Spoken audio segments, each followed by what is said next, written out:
नमस्कार दोस्तों, स्वागत है आपका बायोलॉजी मास्टर में, जहां मुश्किल बायोलॉजी हो जाती है आसान। और आज का टॉपिक है ह्यूमन सर्कुलेटरी सिस्टम, जिसमें आज पार्ट 1 में ब्लड कंपोनेंट्स के बारे में जानेंगे। तो चलिए चलते हैं। आज हम बात करते हैं शरीर के बहुत ही कमाल के ट्रांसपोर्ट नेटवर्क की। जी हाँ, हमारे सर्कुलेटरी सिस्टम की, जो सिस्टम हमें जिंदा रखे।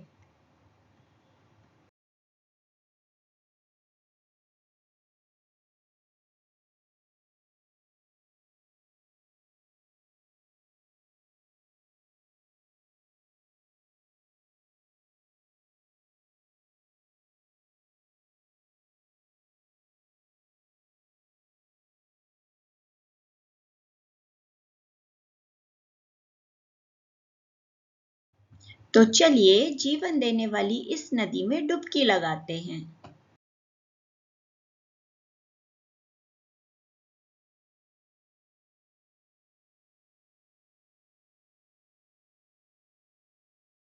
हमारा शरीर एक ऐसी इनविजिबल दुनिया है जहां सेल के रूप में खरबों या ट्रिलियंस ऑफ घर मौजूद हैं और हर घर को या हर सेल को ऑक्सीजन पहुंचाना, खाना पीना पहुंचाना, पोषक तत्व पहुंचाना और हाँ, सेल का कचरा भी बाहर निकालना, ये सब हमारे शरीर का कार्य है।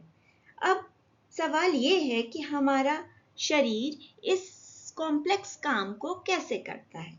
तो चलिए आज इसी पहेली का पता लगाते हैं।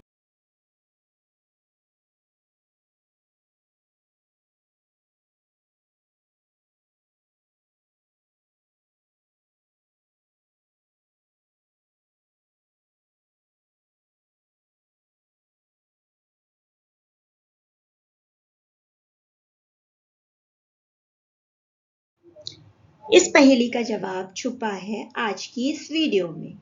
तो सबसे पहले सर्कुलेटरी सिस्टम होता क्या है? सर्कुलेटरी सिस्टम वो ट्रांसपोर्ट सिस्टम है हमारे शरीर का जो ब्लड, न्यूट्रिएंट, ऑक्सीजन, हार्मोन्स और भी बहुत कुछ हमारे पूरे शरीर में पहुंचाता है। सर्कुलेटरी सिस्टम के 3 मेन कंपोनेंट्स होते हैं: blood, heart and blood vessels. Blood एक सर्कुलेटरी फ्लूइड है जो हमारे शरीर में लिक्विड फॉर्म में बहता है। हार्ट उस लिक्विड फ्लूइड को पंप करता है और ब्लड वेसल्स उस लिक्विड फ्लूइड को कैरी करती हैं। फ्लूइड टिश्यूज क्या होते हैं? फ्लूइड टिश्यूज हमारे शरीर में जो लिक्विड फॉर्म में पाए जाने वाले टिश्यू हैं वो होते हैं। ये मेनली 2 टाइप के होते हैं, ब्लड और लिम्फ। ये हमारे शरीर में ट्रांसपोर्टेशन और प्रोटेक्शन का काम करते हैं। ये फ्लो चार्ट रखा है फ्लूइड टिश्यूज का। ब्लड और लिम्फ 2 टाइप के फ्लूइड टिश्यूज हो गए। ये ब्लड का टाइप और ये लिम्फ का टाइप। ठीक है, इनमें अगर हम डिफरेंशिएशन देखें तो जो ब्लड का कलर है वो रेड कलर का होता है, जबकि लिम्फ पेल येलो या क्लियर होता है। इसकी ब्लड की लोकेशन ब्लड वेसल्स होती है, जबकि लिम्फ की लोकेशन लिम्फ वेसल्स या लिम्फ नोड्स होती हैं। ब्लड के कंपोजिशन में plasma, RBC, WBC and platelets होती हैं, जबकि लिम्फ के कंपोजिशन में मेनली लिम्फ प्लाज्मा और लिम्फोसाइट्स होते हैं। ब्लड का main function transport the substances, protection and clotting, जबकि लिम्फ का फंक्शन होता है fight against infection, removal of waste and absorption of fats. अब ब्लड पंप होता है हार्ट के द्वारा, जबकि लिम्फ एक ही डायरेक्शन में बहता है।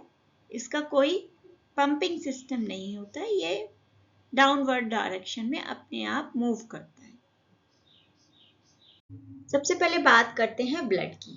ब्लड क्या होता है? ब्लड एक लिक्विड कनेक्टिव टिश्यू है जो ऑक्सीजन, न्यूट्रिएंट, हार्मोन्स और वेस्ट ट्रांसपोर्ट करती है। ये mainly plasma, WBC, RBC, platelets इनकी बनी हुई होती है और सर्कुलेटरी सिस्टम का एक पार्ट है। तो आखिर ब्लड का मेन फंक्शन क्या है? एक्चुअली ब्लड एक वाइटल फ्लूइड होता है हमारी बॉडी का, जो हार्ट और ब्लड वेसल्स के थ्रू सर्कुलेट करता है। वो ऑक्सीजन को लंग्स से लेकर हमारे शरीर में छोड़ता है और कार्बन डाइऑक्साइड को डिफरेंट सेल्स से लेके लंग्स के पास छोड़ता है। खाने से न्यूट्रिएंट लेकर हमारी पूरी बॉडी को देता है। बहुत सारे इन्फेक्शन के अगेंस्ट फाइट करता है। चोट लग जाने पर खून के बहने को रोकता है और हमारे शरीर के टेम्परेचर और pH को बैलेंस करता है। हमारा ब्लड मुख्यतः दो भागों से बना होता है, 55% प्लाज्मा और 45% ब्लड सेल्स। यहाँ आप टेबल में देख सकते हैं कि ब्लड दो भागों से बना होता है, ब्लड सेल्स और plasma. Blood cells RBC, WBC और प्लेटलेट्स तीन तरह की होती हैं। WBC फिर दो तरह की होती हैं, ग्रेनुलोसाइट्स और एग्रेनुलोसाइट्स। ग्रेनुलोसाइट्स WBC तीन तरह की होती हैं, न्यूट्रोफिल्स, इओसिनोफिल्स और बेसोफिल्स। जबकि एग्रेनुलोसाइट्स दो टाइप की होती हैं, मोनोसाइट्स और लिम्फोसाइट्स। तो सबसे पहले बात करते हैं प्लाज्मा की। प्लाज्मा क्या होता है? अगर हम ब्लड को कोगुलेट कर दें तो सेल पार्ट अलग हो जाएगा और लिक्विड पार्ट अलग हो जाएगा। तो जो लिक्विड पार्ट है वही प्लाज्मा है। Plasma is a pale yellow fluid that make up about 55% of total blood. It carries all blood cells and other substance throughout the body. तो प्लाज्मा एक पेल येलो कलर का fluid होता है जो blood का लगभग 55% भाग बनाता है, जिसमें ब्लड सेल्स और other substance through out the body घूमते हैं। तो अगर हम बात करें तो ब्लड के दो पार्ट, यानी कि जो वो बहता है वो क्या कहलाता है, यानी लिक्विड पार्ट कहलाता है प्लाज्मा, और उसके अंदर सेल गोते खाती है। तो प्लाज्मा का कंपोजिशन की बात करें तो इसमें 90% वाटर है, प्रोटीन है। प्रोटीन में एल्ब्यूमिन, ग्लोबुलिन, फाइब्रिनोजिन, न्यूट्रिएंट हैं जैसे glucose, amino acids, different hormones हैं, वेस्ट प्रोडक्ट हैं जैसे यूरिया या कार्बन डाइऑक्साइड, साल्ट और मिनरल्स भी हैं। इनका काम क्या होता है? ट्रांसपोर्ट करना। ये न्यूट्रिएंट, हार्मोन्स और वेस्ट मटेरियल को एक जगह से दूसरी जगह ट्रांसपोर्ट करते हैं। मेंटेन ब्लड वॉल्यूम, इनकी वजह से हमारे ब्लड का वॉल्यूम और प्रेशर मेंटेन रहता है। अगर ब्लड क्लॉटिंग हो रही है तो ये जो प्रोटीन बनाता है फाइब्रिनोजिन, वो ब्लड क्लॉटिंग में हेल्प करती है। एल्ब्यूमिन प्रोटीन शरीर के pH बैलेंस को मेंटेन करती है। ये प्लाज्मा का एक छोटा सा वीडियो, 55% प्लाज्मा।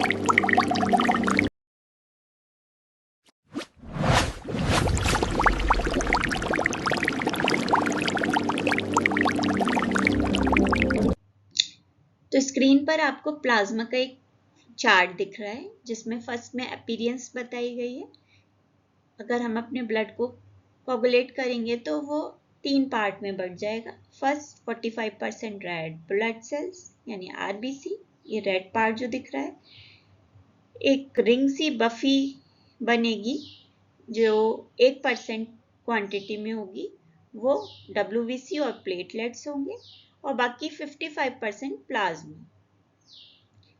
प्लाज्मा की कंपोजिशन क्या है? प्लाज्मा 2 पार्ट यानी कि 90% वाटर और सॉलिड 10% भाग से बना है। सॉलिड्स में क्या क्या आते हैं? 7% प्रोटीन और बाकी 3% अदर सब्सटेंसेस आते हैं। प्रोटीन कौन कौन सी होती है? प्रोटीन होती है एल्बुमिन, ग्लोबुलिन, फाइब्रिनोजिन। एल्बुमिन क्या काम करती है? एल्बुमिन हमारे शरीर के ऑस्मेटिक प्रेशर को मेंटेन करती है। ग्लोबुलिन इम्यूनिटी को में हेल्प करती है। फाइब्रिनोजिन क्लॉटिंग में हेल्प करती है। अदर सब्सटेंसेस में nutrient, hormone, salt and minerals और वेस्ट प्रोडक्ट आ गए। अब फंक्शन क्या है प्लाज्मा के? फंक्शन पहला तो ट्रांसपोर्ट करेगी, वही क्या क्या? Nutrient, hormones, gases, waste products. Second क्या है? ब्लड का वॉल्यूम मेंटेन करेगी। थर्ड क्या है? ब्लड क्लॉटिंग में हेल्प करेगी। ब्लड क्लॉटिंग में कैसे? क्योंकि ये फाइब्रिनोजिन प्रोटीन बनाएगी जो जाकर क्लॉटिंग में हेल्प करेगी। फिर आगे मेंटेन पीएच बैलेंस। ये हमारे शरीर का पीएच बैलेंस भी मेंटेन करती है और हमारे बॉडी का टेम्परेचर भी मेंटेन करती है। अगला है components of plasma in detail, वही वाटर 90%। ठीक है, ये प्रोटीन हो गई। न्यूट्रिएंट क्या है? Glucose, amino acid, fats, vitamins, hormones, है ना, बहुत सारे एंडोक्राइन हार्मोन्स जो अलग अलग ग्लैंड से सीक्रेट होते हैं, वो भी प्लाज्मा में मिले होते हैं। Salts and minerals, waste product जैसे यूरिया, यूरिक एसिड, है ना, ये बहुत सारे वेस्ट प्रोडक्ट भी प्लाज्मा में मिक्स्ड होते हैं। ठीक है, अब आगे प्लाज्मा कहाँ फॉर्म होता है? प्लाज्मा बोन मैरो में फॉर्म होता है। ठीक है, चलिए आगे चलते हैं। प्लाज्मा के बाद ब्लड का अगला कंपोजिशन है ब्लड सेल्स या कार्ब सेल्स। तो ब्लड में जो सेल्स होती है वो आरबीसी, डब्ल्यूबीसी, प्लेटलेट्स या स्पिंडल सेल्स होती है। आरबीसी यानी रेड ब्लड सेल्स या रेड ब्लड कार्ब सेल्स, इनको इरिथ्रोसाइट्स भी कहते हैं, ये ऑक्सीजन कैरी करती हैं। सेकेंड है व्हाइट ब्लड सेल्स या व्हाइट ब्लड कार्ब सेल्स, इनको ल्यूकोसाइट्स भी कहते हैं और ये डिजीज के अगेंस्ट फाइट करती हैं। तीसरी है प्लेटलेट्स, जिनको थ्रोम्बोसाइट्स भी कहते हैं, ये ब्लड क्लॉट्स में हेल्प करती हैं। अगली होती है स्पिंडल सेल्स, ये भी ब्लड क्लॉट्स में हेल्प करती हैं। आगे इनकी डिटेल देखेंगे। रेड ब्लड सेल्स या रेड ब्लड कार्ब सेल्स, इनको एरिथ्रोसाइट्स भी बोलते हैं। ये बहुत छोटी गोल वाई कॉनकेव स्ट्रक्चर है जो ऑक्सीजन को हमारे पूरे शरीर में पहुंचाती है। इनका main function carry oxygen, carry carbon dioxide, ये जब लंग्स से ऑक्सीजन ले जाती हैं और पूरे बॉडी पार्ट्स को देती हैं, फिर सारे बॉडी पार्ट्स से कार्बन डाइऑक्साइड लेती हैं और उनको लंग्स के पास वापस छोड़ देती हैं। तो इनके इंपॉर्टेंट फीचर्स क्या हैं? ये आरबीसी में एक प्रोटीन होती है जिसको हीमोग्लोबिन प्रोटीन कहते हैं।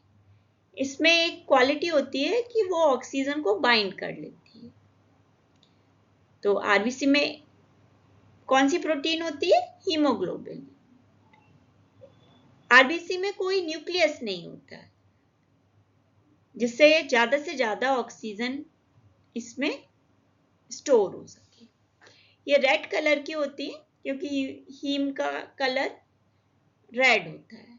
इनका प्रोडक्शन बोन मैरो में होता है और इनकी लाइफ 120 डेज ही होती है। ये आरबीसी आप देख सकते हैं एक छोटे से वीडियो के रूप में। ये देखिए ऑक्सीजन बाइंड की इस तरह से और वो पूरे शरीर में पहुंच गई। ये आरबीसी का एक चार्ट देख रहे हैं आप स्क्रीन पे। इसमें शेप देखिए, बाइकॉनकेव डिस्क है इसकी मोटाई लगभग 2.5 म्यूएम होती है और बीच से ये पतली होती है और किनारों पर मोटी होती है। इसके अंदर ऑक्सीजन बाइंड करने की क्षमता होती है। ठीक है, ये देखिए यहाँ पे ऑक्सीजन बाइंड करके केवल साइटोप्लाज्म मिलेगा, इसमें न्यूक्लियस मिलेगा नहीं, जिससे से ज्यादा ऑक्सीजन स्टोर होगी। तो ये इसका फंक्शन क्या है? ऑक्सीजन लेना और कार्बन डाइऑक्साइड लंग्स तक पहुंचाना। इनका प्रोडक्शन होगा रेड बोन मैरो में। इनकी लाइफ होगी 120 दिन। आरबीसी के बाद बात करते हैं डब्ल्यूबीसी की, यानी कि व्हाइट ब्लड सेल्स या कैप्सूल्स। इसे ल्यूकोसाइट्स भी कहते हैं। ये हमारे शरीर में प्रोटेक्शन का काम करती है। किसके अगेंस्ट? इन्फेक्शन और डिजीज के। इनका मेन फंक्शन फाइट इन्फेक्शंस, जैसे बैक्टीरिया इन्फेक्शन है, वायरस इन्फेक्शन है या फंगल इन्फेक्शन है, ये इनके अगेंस्ट फाइट करेंगे और जो भी हमारे शरीर में हार्मफुल जर्म्स आएंगे उनको तुरंत डिस्ट्रॉय कर देंगे और हमारी शरीर की इम्यूनिटी को बरकरार रखेगी। हमारे डिफेंस सिस्टम का सबसे मुख्य पार्ट कौन सा हुआ? डब्ल्यूबीसी। इसके मेन फीचर्स के बारे में जानते हैं। तो ये न्यूक्लियस होता है इसमें, जबकि आरबीसी में न्यूक्लियस नहीं था, लेकिन इसमें न्यूक्लियस होगा। यह किसी भी बैक्टीरिया, वायरस या फंगल के हिसाब से अपनी शेप को चेंज कर सकती है और जहां कहीं भी शरीर में इन्फेक्शन होगा तुरंत उसी जगह मूव कर जाएगी। ये कलरलेस होती है क्योंकि इसमें हीमोग्लोबिन नहीं पाया जाता। तो टाइप ऑफ डब्ल्यूबीसी में, टाइप ऑफ डब्ल्यूबीसी दो टाइप के होते हैं। नंबर एक है ग्रेनुलोसाइट्स और दूसरा है एग्रेनुलोसाइट्स। ग्रेनुलोसाइट्स 3 टाइप के होते हैं। न्यूट्रोफिल्स जो बैक्टीरिया के अगेंस्ट फाइट करते हैं, इओसिनोफिल्स जो कोई पैरासाइट्स के अगेंस्ट फाइट करते हैं, बेसोफिल्स जो एलर्जिक रिएक्शन में इन्वॉल्व होते हैं और एग्रेनुलोसाइट्स में लिम्फोसाइट्स जो एंटीबॉडीज प्रोड्यूस करते हैं और मोनोसाइट्स जो डेड सेल्स को खत्म करते हैं। तो ये हो गए डब्ल्यूबीसी के type, granulocytes and एग्रेनुलोसाइट्स।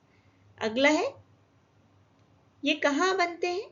Bone marrow में बनते हैं और कुछ लिम्फ ऑर्गन्स में बनते हैं। ज्यादातर तो कहाँ फॉर्म होते हैं डब्ल्यूबीसी? बोन मैरो में, और कभी कभी ये लिम्फ ऑर्गन्स में भी बनते हैं।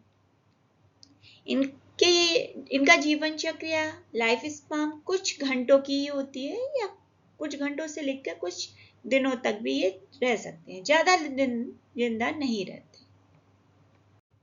इस वीडियो को देखते हैं। ये जो वाइट वाइट नजर आ रहा है ना, ये डब्ल्यूबीसी है। इसने इन्फेक्शन के अकॉर्डिंग अपनी शेप चेंज की और इन्फेक्शन को खत्म कर दिया। देखिए, तो ये डब्ल्यूबीसी का एक चार्ट दिखाया गया है जिसमें सबसे पहले उसकी स्ट्रक्चर, ये देखिए, इस स्ट्रक्चर में सबसे पहले है गोल गोल सेल मेम्ब्रेन। अगला इसके अंदर साइटोप्लाज्म भरा होगा, फिर ये न्यूक्लियस, फिर ये छोटे छोटे दिख रहे हैं डॉट डॉट, ये ग्रेन्यूल्स है। अगर ये ग्रेन्यूल्स डब्ल्यूबीसी में है तो ग्रेनुलोसाइट्स, अगर नहीं है तो एग्रेनुलोसाइट्स कहलाती है। ठीक है, टाइप ऑफ डब्ल्यूबीसी में सबसे पहले तो ये दिखाया गया है न्यूट्रोफिल्स जो बैक्टीरिया के अगेंस्ट लड़ेगी। फिर लिम्फोसाइट्स इम्यूनिटी फॉर्म करती है। ये बी सेल और टी सेल, यानी बी सेल और टी सेल क्या होती है? हमारी एंटीबॉडीज होती हैं, इनको बनाएंगे। मोनोसाइट्स क्या होती हैं? मोनोसाइट्स जो भी हमारे अंदर सेल्स मर जाती हैं उनको खत्म करने का काम करती है। इओसिनोफिल्स क्या होते हैं? इओसिनोफिल्स पैरासाइट्स के या एलर्जी रिएक्शन के समय काम आते हैं। बेसोफिल्स मेनली एलर्जिक रिएक्शन या इन्फ्लेमेशन रिएक्शन के समय काम आते हैं। तो ये देखिए बोन मैरो में बनती है, या लिम्फ नोड्स, स्प्लीन, थाइमस, इनमें भी WBC बन सकती है। इनके इंपॉर्टेंट फीचर्स क्या हैं? न्यूक्लियस होगा इनमें, कलरलेस हैं, शेप को चेंज कर सकती हैं, जहाँ कहीं भी इन बॉडी में इन्फेक्शन होगा वहाँ तुरंत मूव कर जाएंगी और कुछ घंटों से लेकर कुछ दिनों तक इनकी लाइफ स्पैन होती है। WBC के बाद बात करते हैं ब्लड प्लेटलेट्स की या थ्रोम्बोसाइट्स की। इनको थ्रोम्बोसाइट्स या प्लेटलेट्स कहते हैं। एक छोटी सी फ्रेगमेंट स्ट्रक्चर है हमारे ब्लड में जो क्या काम करेगी? क्लॉटिंग। जहाँ कहीं भी हमारा ब्लड हमारा बॉडी में कट लगेगा ये तुरंत एक्टिवेट हो जाती है और उस ब्लड क्लॉटिंग खून का थक्का जमने में हमारे शरीर की हेल्प करती है। तो what is platelets? Platelets are small colorless components of the blood that stop bleeding by forming clots at the site of injury. तो इनके फंक्शन क्या हो गए? क्लॉटिंग या कोगुलेशन करेंगी, from a plug to stop bleeding. अगर कभी भी कट लग जाता है हमारी बॉडी में, जो आप ब्राउन कट लगने के बाद स्ट्रक्चर देखते हैं वो क्लॉट कहलाता है, प्लग कहलाता है। तो वो कौन काम करता है? वो हमारे प्लेटलेट्स काम करते हैं। ये शरीर के अंदर भी ब्लड वेसल्स को रिपेयर करती है ना। एक ऐसा केमिकल रिलीज करती हैं जो जल्दी से जल्दी हमें ठीक होने में हमारी हेल्प करता है। इसका फीचर्स, इंपॉर्टेंट फीचर्स की बात करते हैं तो ये इसमें भी न्यूक्लियस नहीं होगा क्योंकि ये बहुत छोटे से फ्रेगमेंट्स ही होते हैं, है ना। इनकी शेप भी इरेगुलर होती है ना। और जब कोई ब्लड वेसल्स डैमेज हो जाती है तो ये स्टिकी हो जाती है। आप सोचते होंगे कि प्लेटलेट्स आखिर काम कैसे करती हैं। तो जैसे ही हमारे शरीर में चोट लगी तुरंत सारी प्लेटलेट्स एक्टिवेट हो जाएंगी और वो साइट पर चली जाएंगी जहां पर चोट लगी। वो आपस में जुड़कर एक प्लग फॉर्म करेंगी जिससे क्या होगा? ब्लड रुक जाएगा। आपने देखा होगा जैसे ही आपके चोट लगती है तो एक चिपचिपा स्टिकी पदार्थ निकलता है और हमारा ब्लड गाढ़ा होने लगता है। वो प्लेटलेट्स होती हैं और क्लॉट फॉर्म करके हमारे ब्लीडिंग को स्टॉप करती हैं। चलिए अब जानते हैं कि ये प्लेटलेट्स प्रोड्यूस कहाँ होती हैं। ये हमारे बोन मैरो में प्रोड्यूस होती हैं, एक मेगा कैरियोटिक सेल्स। इनकी लाइफ स्पैन कितनी होती है? 7 से 10 दिन। ये 7 से 10 दिन लगभग जिंदा रहती है। आइए जानते हैं इस वीडियो के माध्यम से कि हमारी प्लेटलेट्स काम कैसे करती हैं। देखिए,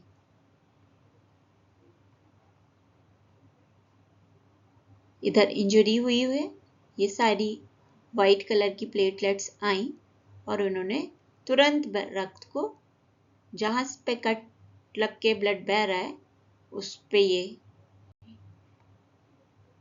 जाकर पहुंच गई और तुरंत हमारी स्किन को कवर कर लिया और इससे ब्लड का बहना रुक गया।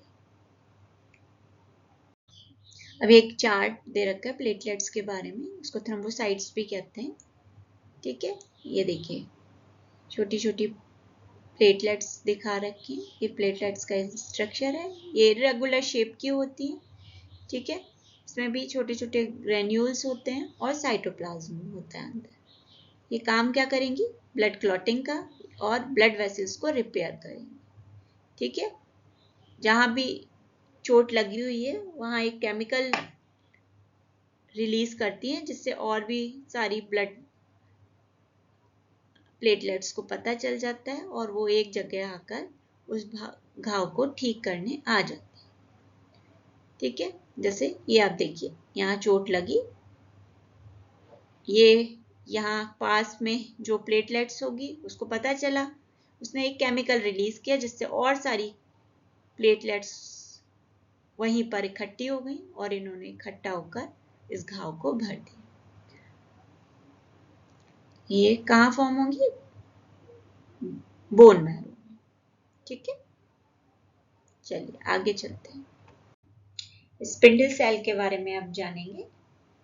स्पिंडल सेल्स लंबी और पतली कोशिकाएं होती हैं जो स्पेशल टिश्यू ऑर्गन्स में देखने को मिलती हैं। ये ज़्यादातर स्मूथ मसल्स जैसे इंटेस्टाइन या ब्लड वेसल्स में देखने को मिलेंगी या फाइब्रोब्लास्ट सेल में या हीलिंग या रिपेयर टिश्यू में भी ये देखने को मिलती है। इनकी स्ट्रक्चर कैसी होती है? ये लंबी होती है लेकिन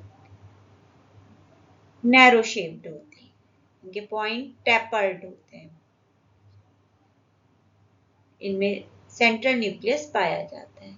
ये फंक्शन क्या करती है? It helps in the contraction in smooth cells. Smooth cells में जो भी कॉन्ट्रैक्शन है वो उसमें हेल्प करेंगी। फाइबर्स प्रोड्यूस करेंगे जैसे कोलेजन, तो फाइब्रोब्लास्ट में हेल्प करता है। ये वुंड हीलिंग और टिश्यू रिपेयरिंग में भी रोल प्ले करती है। तो ब्लड के बाद अगला फ्लूइड टिश्यू है लिम्फ। लिम्फ एक क्लियर कलरलेस फ्लूइड टिश्यू है जो हमारी बॉडी में फ्लो करता है और डिफेंस और वेस्ट रिमूवल में हमको हेल्प करता है। ठीक है, ये कहाँ मिलता है? लिम्फ वेसल्स, और लिम्फ वेसल्स से होकर पूरी बॉडी में सर्कुलेट करेगा। इनका कंपोजिशन क्या है? कंपोजिशन में वाटर, वाइट ब्लड सेल का टाइप होता है, लिम्फोसाइट्स वो भी लिम्फ में मिलता है। ठीक है, स्मॉल अमाउंट में प्रोटीन मिलेगी और वेस्ट मटेरियल मिलेगी। इनका काम क्या होता है? ये fight infection, contains immune cells, क्योंकि इसमें ल्यूकोसाइट्स होती हैं तो ये इन्फेक्शन के फाइट करेंगी। शरीर का वेस्ट प्रोडक्ट या टॉक्सिन्स वो रिमूव करने का काम करेंगी। ठीक है, स्मॉल इंटेस्टाइन से फैट को ट्रांसपोर्ट करेंगी और फ्लूइड बैलेंस हमारी बॉडी में मेंटेन रखेंगी। ये ज़्यादातर कहाँ पाई जाएंगी? लिम्फ वेसल्स में पाई जाएंगी और लिम्फ नोड्स से पास थ्रू करेंगी। तो ये एक लिम्फ का चार्ट देखेंगे। ठीक है, इसमें लिम्फ क्या है, लिम्फ के कंपोजिशंस क्या है, ठीक है, कहाँ कहाँ फ्लो करेगा और किस बॉडी पार्ट में पाया जाएगा, ये सारा एक बार आप नोट कर लीजिए।